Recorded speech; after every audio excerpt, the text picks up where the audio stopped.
Hoy vamos a ver el tema de la vía subcutánea. Quien les habla, Diana Paula Arenas Rico. Yo soy coordinadora del programa de cuidados paliativos de la Fundación Cardioinfantil. Soy especialista en Administración en Salud de la Pontificia Universidad Javeriana y especialista en Docencia Universitaria de la Universidad del Bosque. Cuando nosotros hablamos de accesos subcutáneos, tenemos que hablar de la historia. Entonces, la historia se remonta a mediados del siglo XIX con Alexander Wood, que utilizó la primera vía de opioides con medicamentos. Después, más adelante, en 1913, para la administración de la diarrea infantil, y en 1940 se empezaron a administrar sueros por vía subcutánea en niños. Y sucesivamente, en 1950 se produjo varios episodios de muerte y shock a consecuencia de cambios osmóticos durante la infusión, el cual se llevó al abandono de la técnica. Nos vamos a dar cuenta más adelante que por esta vía van a haber ciertos medicamentos que podemos administrar, pero otros que no están avalados por su principio activo o por la molécula en la que está desarrollada el medicamento. Y más adelante, en los años 70, médicos de cuidados paliativos británicos comenzaron a usar infusión continua subcutánea en el tratamiento del dolor oncológico, en el cual se dieron cuenta que era muy importante esta vía y que era de muy fácil acceso para utilizarla. La vía subcutánea. La vía subcutánea está orientada a la administración de líquidos en la capa subcutánea de la piel, donde hay un extenso sistema linfático y vasos sanguíneos, a través de los cuales los líquidos se absorben. Son absorbidos. La hipodermis dispone de muy pocos receptores del dolor, por tal razón no duele tanto cuando se hace la inserción de este catéter, con una biodisponibilidad de un 90%, que es una muy buena biodisponibilidad para los medicamentos, eliminando el metabolismo del primer paso hepático. Se estima que el 53 al 70% de los pacientes oncológicos en estadios avanzados serán candidatos al uso de la vía subcutánea. Tenemos varios estudios de revistas de enfermería de México en el cual nos habla de la vía subcutánea como una opción para el paciente terminal cuando se pierde la vía oral, el cual muestra que en un 80% de estos pacientes utilizaron esta vía subcutánea en la cual se les pudo dar o mejorar la calidad de vida de los pacientes. También tenemos una monografía, que es la monografía de la Sociedad Española de Cuidados Paliativos, que nos habla de todas las investigaciones que ellos han hecho acerca de la administración de estos medicamentos por vía subcutánea, que más adelante lo vamos a ver.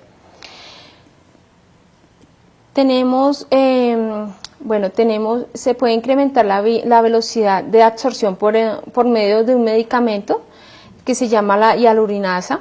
Esta nos favorece la absorción del medicamento porque rompe las proteínas del tejido subcutáneo, así como el masaje, el ejercicio y la aplicación del calor en el punto de inyección. ¿Esto qué quiere decir?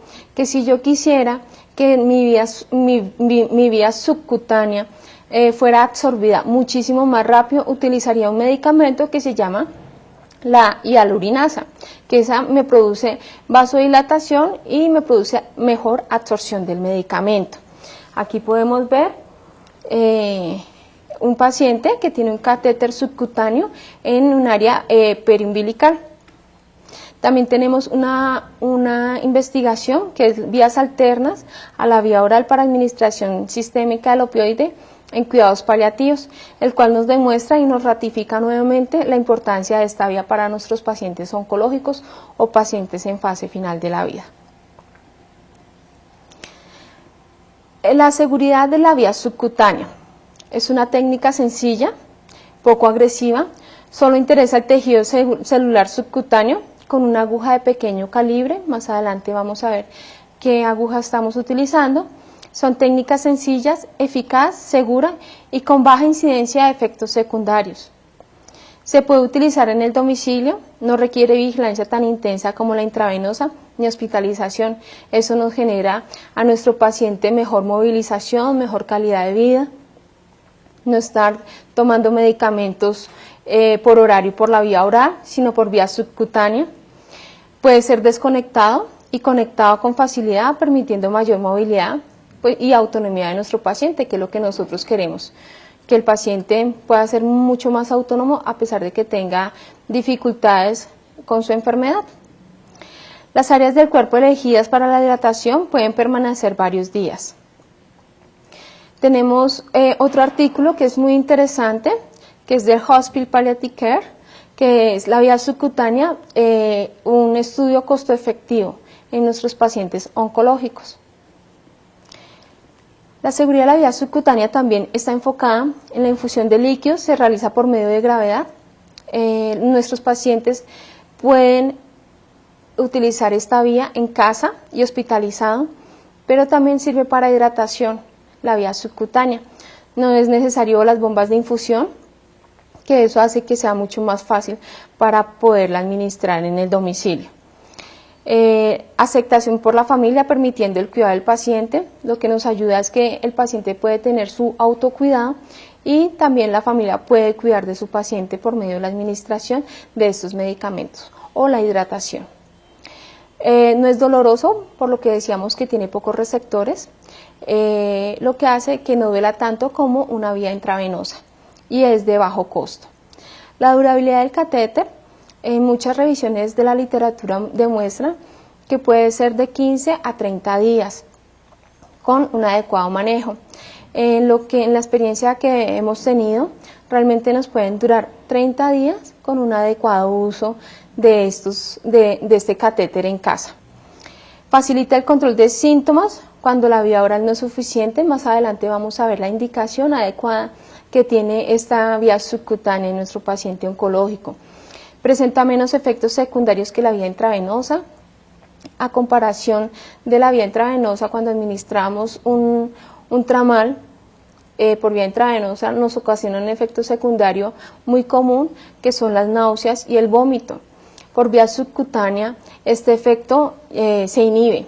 Yo administro el medicamento por esta vía y el paciente no va a tener efectos secundarios.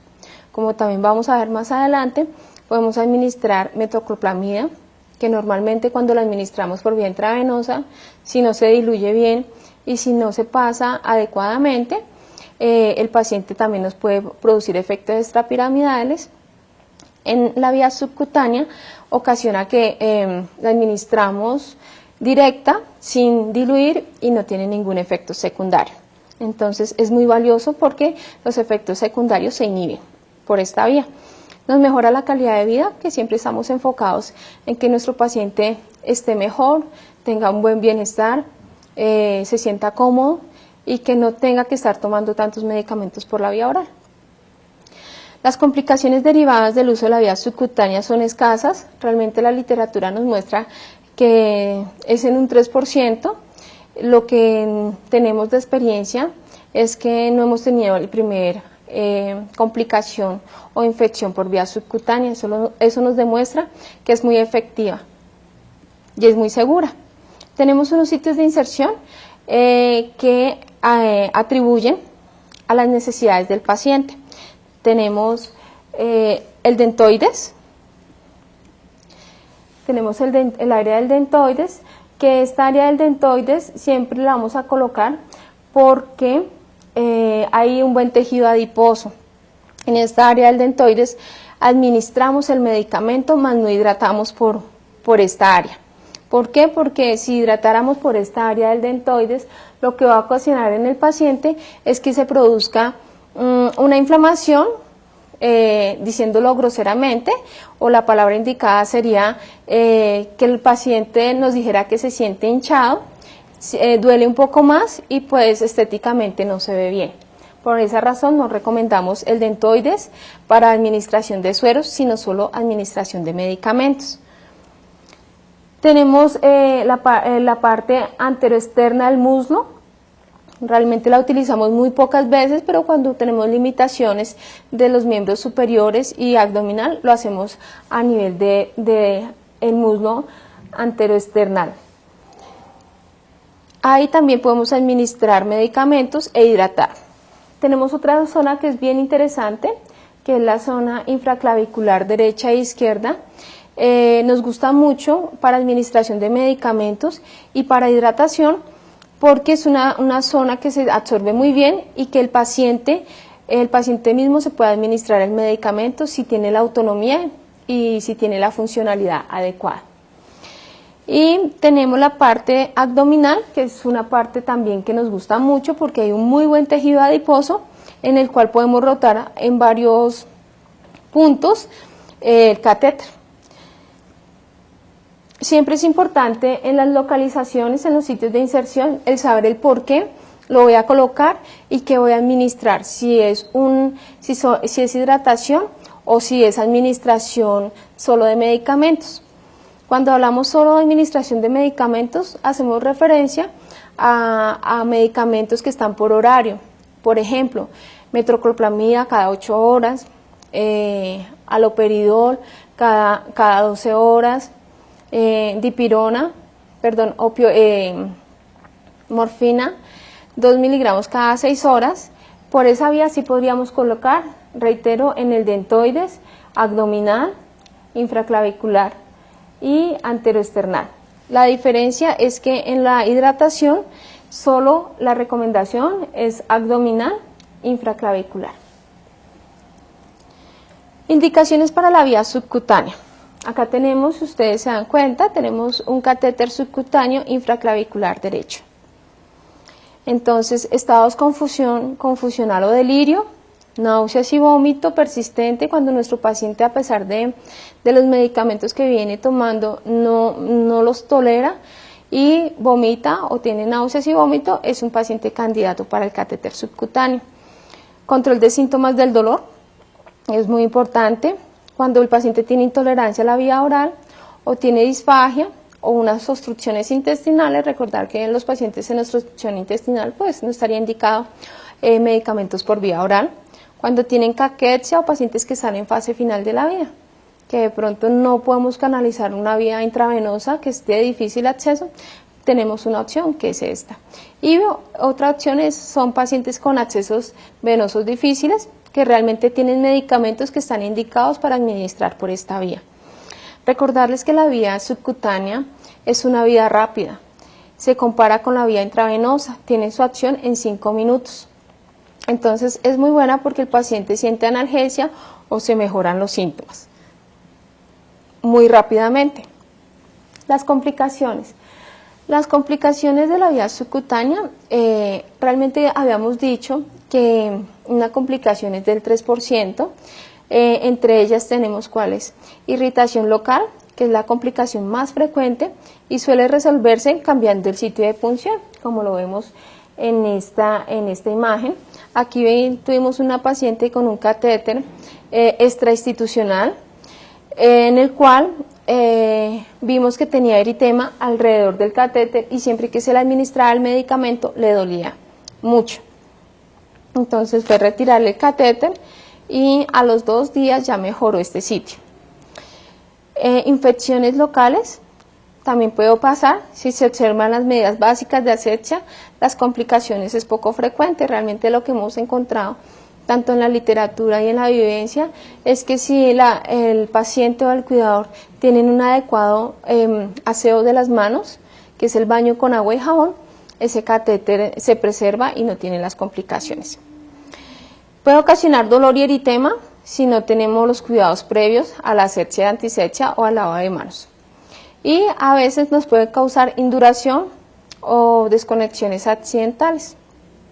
Tenemos una revisión en la literatura que es la utilización de la vía subcutánea en atención primaria. Entonces acá nos hace referencia o nos contextualiza de la importancia de que esta vía subcutánea no solo se utiliza en el área de hospitalización, sino en el área domiciliaria o en atención primaria también es muy útil.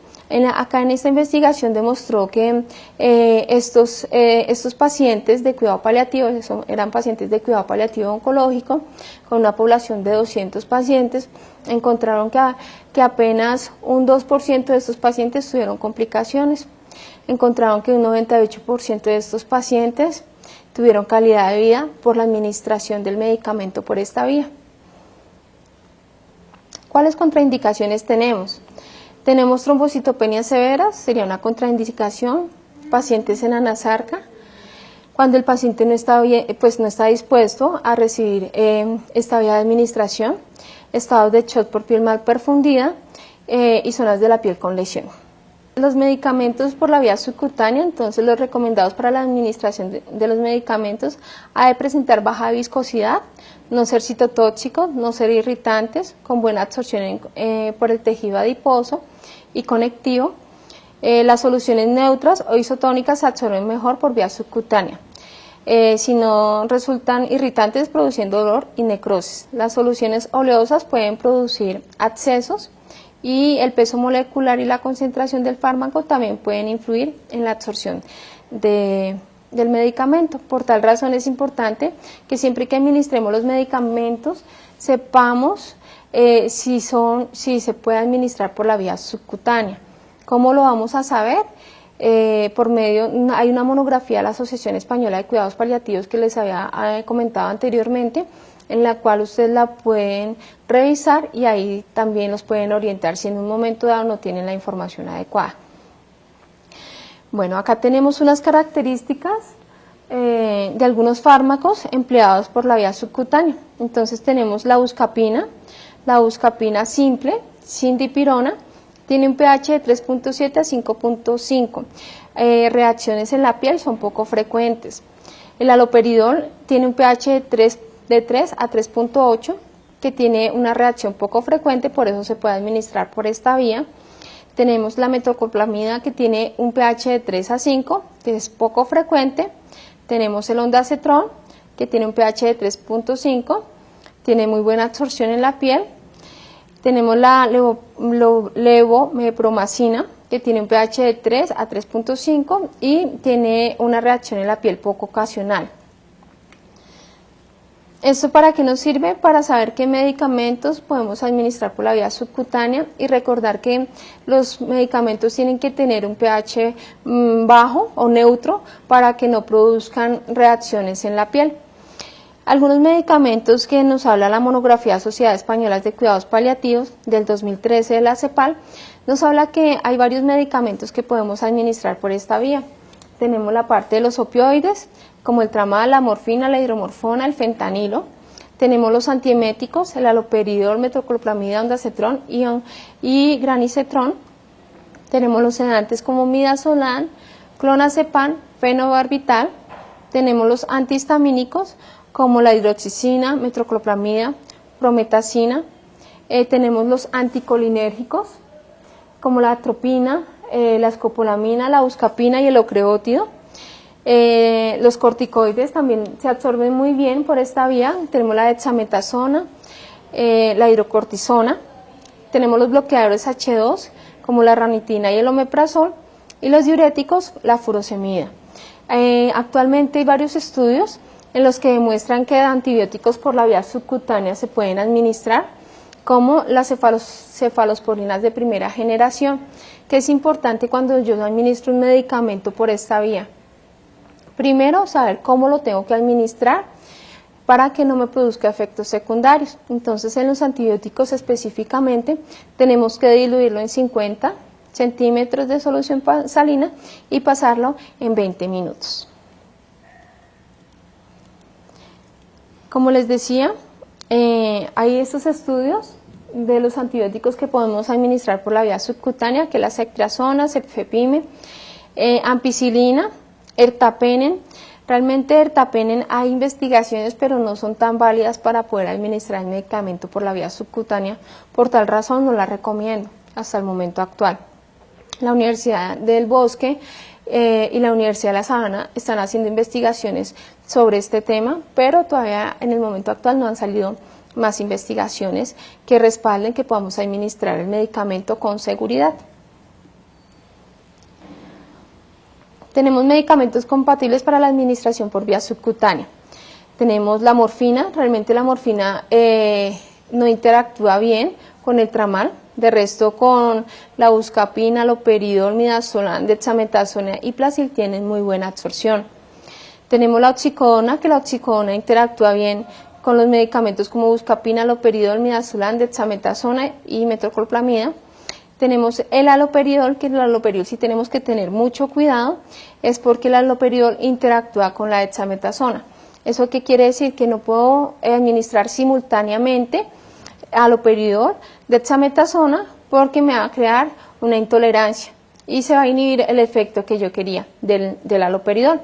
Igual nos pasa con el midazolam dexametasona y dexametasona, haloperidol y midazolam. El tramal no se puede administrar con morfina. Tenemos la vía subcutánea, aparte de administración de medicamentos por la vía subcutánea, tenemos otro tema que se llama hipodermoclisis. La hipodermoclisis se define como la administración de fluidos y electrolitos por el tejido subcutáneo, que se utiliza en la administración de medicamentos en el control de síntomas de nuestros pacientes oncológicos. En hipodermia se utilizan infusión intermitente, nocturnas y continuas. Tenemos 3 formas de infusión que manejamos y nos han funcionado muy bien, que es la administración intermitente, que dura de 8 a 12 horas. Para hidratación de pacientes se recomienda ritmos de infusión de 1 mililitro por minuto, eso equivale a 60 mililitros hora. Tenemos infusiones solo nocturnas, nos gustan mucho estas infusiones solo nocturnas para que el paciente en el día pueda desplazarse, pueda hacer sus actividades normales. Estas infusiones nocturnas son bolos de 2 a 3 bolos al día, se presenta su efecto pico y va aumentando hasta alcanzar su máxima eficacia. Tenemos las infusiones continuas, que son por 24 horas y mantienen un efecto constante de la hidratación, se concentra en forma uniforme y se recomienda ritmos de infusión de 1 mililitro por minuto, equivalente a 60 mililitros hora. Para hidratación, con un máximo de 2 mililitros por minuto, eso equivale a 120 mililitros hora. ¿De qué depende la cantidad que yo hidrate el paciente? De la contextura del paciente, de la contextura que tenga el paciente. No podemos hidratar con volúmenes muy altos porque podemos ocasionar edemas pulmonales. Recordar que nuestros pacientes son pacientes delgados, son pacientes caquéxicos, son pacientes desnutridos, que si nosotros pasamos dosis muy altas o volúmenes de líquidos muy altos, el paciente nos va a hacer un edema pulmonar y pues lo que queremos simplemente es hidratarlo.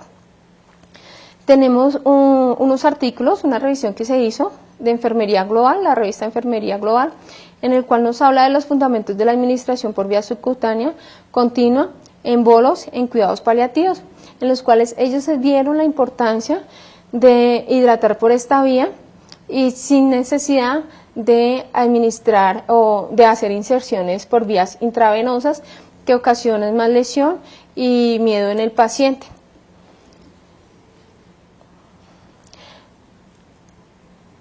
¿Qué es importante de los pacientes que se les administra por vía subcutánea?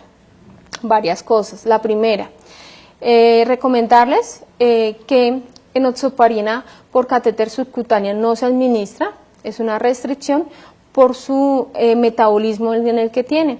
Realmente cuando administramos enoxaparinas por vía subcutánea, lo que hacemos es una inserción en tejido subcutáneo, pero siempre ese tejido subcutáneo es nuevo. Entonces por catéter subcutáneo está restringido, como también está restringida la insulina. La insulina por catéter subcutáneo está restringida por lo mismo, porque la absorción de la insulina se hace con tejido nuevo, por eso es que es por horario y se hace a nivel abdominal con la técnica de las manecillas del reloj. Bueno, es importante para nosotros, cuando nosotros tenemos pacientes con vías subcutáneas o programas en el que manejamos vías subcutáneas, tenemos 2 focos importantes para educar, que es la educación al paciente, familia y cuidador, y a los profesionales con los que estamos trabajando. Recordar que el tema del catéter subcutáneo no se ve en las facultades de enfermería ni en las instituciones escuelas de auxiliares de enfermería.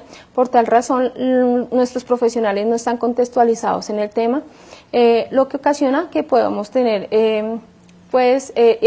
administraciones inseguras. Por tal razón en la educación tenemos que hacer frente a estas 2 alas. ¿Qué es importante? Hacer una valoración de lo que yo tengo que administrarle al paciente. ¿Qué medicamento le va a administrar? Si se puede administrar por esta vía. Es importante utilizar los 5 correctos en la administración de medicamentos. y enseñarle al paciente y a su familia la administración de medicamentos. Recuerden que en casa lo va a hacer el paciente o su cuidador principal. ¿Qué es importante en la educación en la administración de vía subcutánea? Si usted es un profesional que está trabajando en un programa de cuidados paliativos, debe trabajar en dos frentes en la educación. El primer frente es la educación al paciente, familia y cuidador, y el otro frente es la educación continuada a los profesionales. Recordar que en las facultades de enfermería no nos enseñan la administración por esta vía, ni tampoco en las escuelas de auxiliares de enfermería, por lo cual nuestro profesional no está contextualizado con el tema y es importante realizarlo para evitar administraciones inseguras. Si vamos a educar al paciente, familia y cuidador, tenemos que hacer una valoración de nuestro cuidador, de nuestro paciente. ¿En qué sentido? Una valoración de cómo está conformado su grupo familiar y cuál es el cuidador primario y secundario. Recordar que si un paciente tiene dos cuidadores, sería adecuado, pero si solo tiene uno, trabajaríamos también con él. Después de eso, lo que hacemos es un diagnóstico de necesidades. Con ese diagnóstico de necesidades, definimos qué requerimientos tiene de educación nuestro paciente o requiere el paciente y el cuidador, y establecemos unos objetivos claros y específicos para que ese objetivo se cumpla. Después de eso, tenemos que hacer una fase de implementación, que es un desarrollo de la parte de educación al paciente, familia y cuidador, en el cual le tenemos que explicar de forma detallada lo que tiene que administrar en casa, los horarios de medicamentos, cuántos miligramos, a qué horas, para que el paciente no tenga dificultades en la administración. Como también es importante informarle sobre los cuidados que debemos de tener con el catéter subcutáneo en casa. Recordar que este catéter se debe cubrir cuando el paciente se bañe. ¿Por qué es importante cubrir? Porque si tenemos un catéter subcutáneo mojado, tiene un alto riesgo de infección y simplemente se nos puede desplazar el catéter. La recomendación es que no hacemos curaciones de catéteres subcutáneos, sino simplemente el catéter disfuncionó o se dañó y se cambia todo el sistema. Esa es la recomendación. Después de esa educación, tenemos una fase de medición, de implementación y medición, en el cual se deben de llevar unos indicadores para saber cuánta durabilidad tenía este catéter subcutáneo en casa. Después tenemos que hacer un control de la adherencia, que es un seguimiento telefónico que se realiza. La recomendación que nosotros les damos es que se dé una línea telefónica para que el paciente y su familia puedan llamarlos para dudas que tengan sobre el manejo.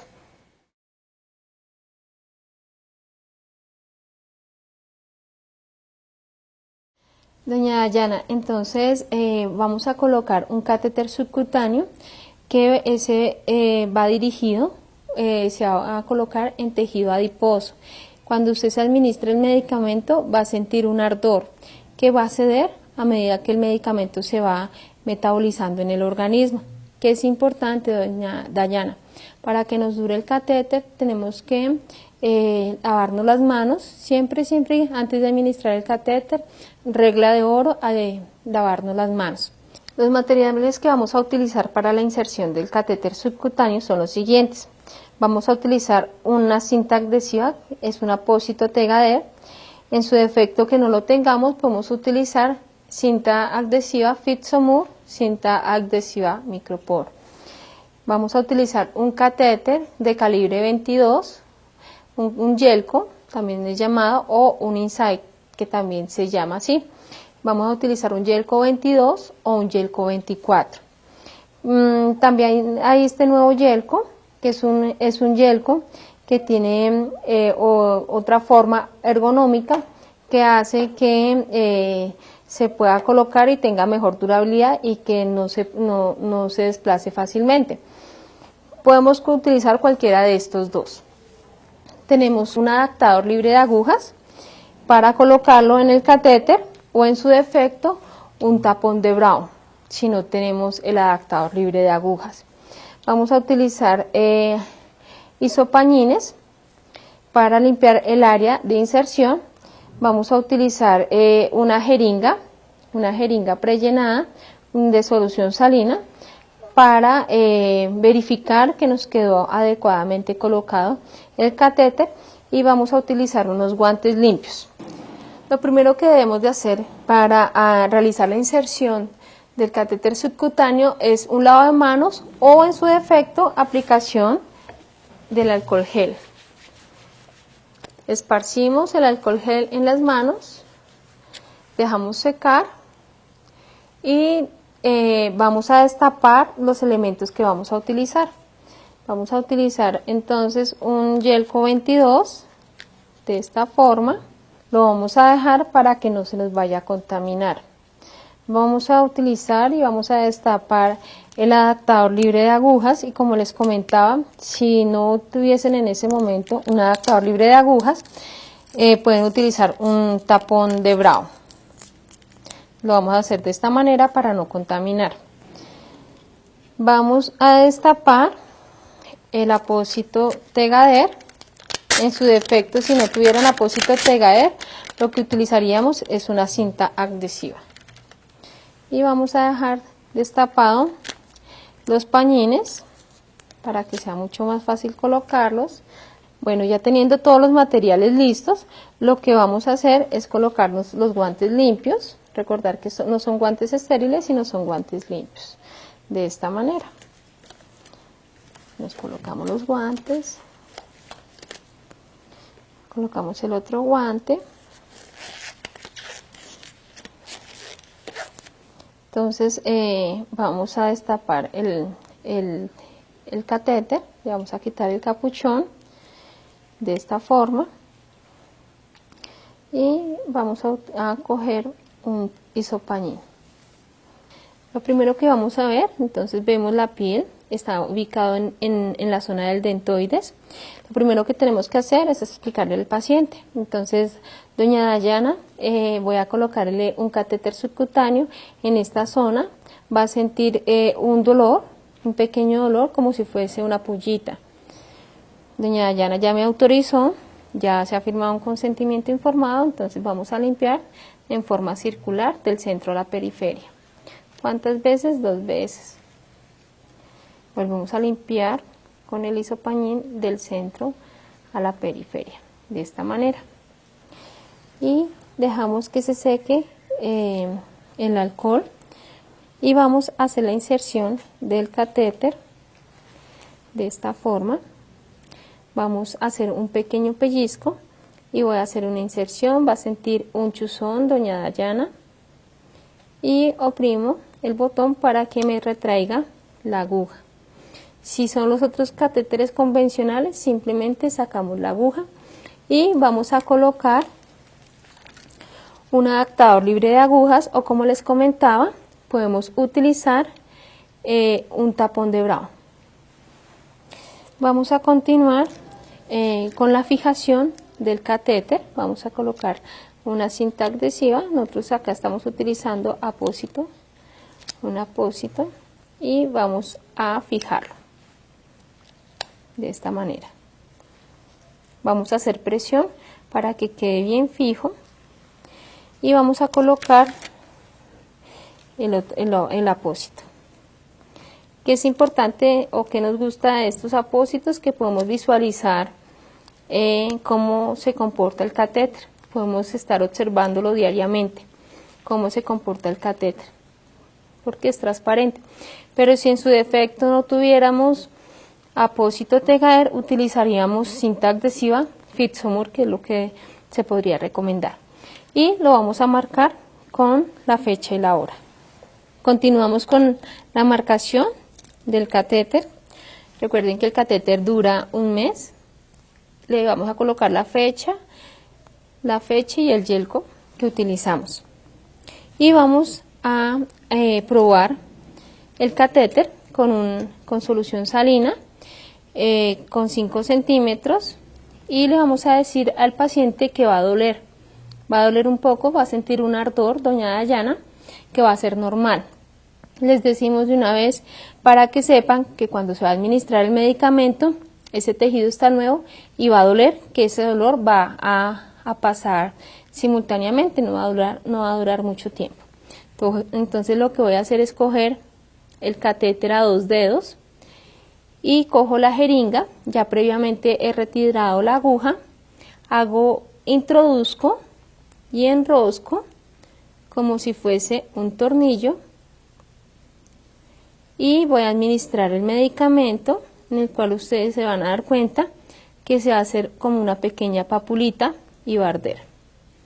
En esta zona, si palpamos, se va a sentir una papulita en el que arde. Y sabemos que el catéter está bien ubicado, está en tejido adiposo. Es importante educar al paciente que va a sentir un ardor y que a veces las personas blancas van a hacer un pequeño eritema por la piel y se va a sentir como una bolsita. Cuando el medicamento se absorbe y se metaboliza y se deshace, o sea, se desaparece. La realización de la hipodermoclisis, que es la hidratación, vamos a utilizar una solución salina al 0.9% o una destroza al 5% en agua destilada. Tenemos un equipo de macro. Vamos a colocar entonces la hidratación, la hipodermoclisis, voy a quitar la tapa. Vamos a limpiar el adaptador con un isopañín, vamos a coger el catéter a 2 dedos y vamos a colocar y vamos a enroscar de esta manera. Y vamos a empezar a hacer la hidratación. Vamos a abrir la llave, siempre dependiendo del goteo que tengamos, la orden que tengamos establecida. Recordarles que en casa se utiliza, es un equipo de macro. Recordarles que a la paciente se le va a hacer una bolita. Si ustedes visualizan acá, la piel se ve una bombita, que es la papulita que se forma por la hidratación, mientras que después se metaboliza el medicamento y se deshace. Es importante recordarles que para verificar que un catéter quedó bien colocado es necesario realizar la prueba con solución salina. Solución salina 3 centímetros, se administra y encontramos que se ve una pápula. ¿Por qué hacemos esa prueba? Porque a veces cuando estamos colocando a nivel abdominal, a nivel de hipocondrios derechos, a veces ubicamos son facies y al paciente le duele o queda el catéter acodado o doblado. Es importante recordarles que para la hidratación, para la hipodermoclisis, no recomendamos esta zona del deltoides, sino la zona infraclavicular derecha, izquierda o abdominal. En este momento lo hicimos con fines académicos, pero queda la recomendación que es en el área abdominal o infraclavicular derecho e izquierdo. También recomendarles que cuando yo administro, tengo administración de medicamentos por horario e hidratación, tengo que colocar 2 catéteres diferentes, uno para medicamentos y otro para hidratación. Eso me va a dar un objetivo muy específico, es garantizar que el catéter me pueda durar 30 días.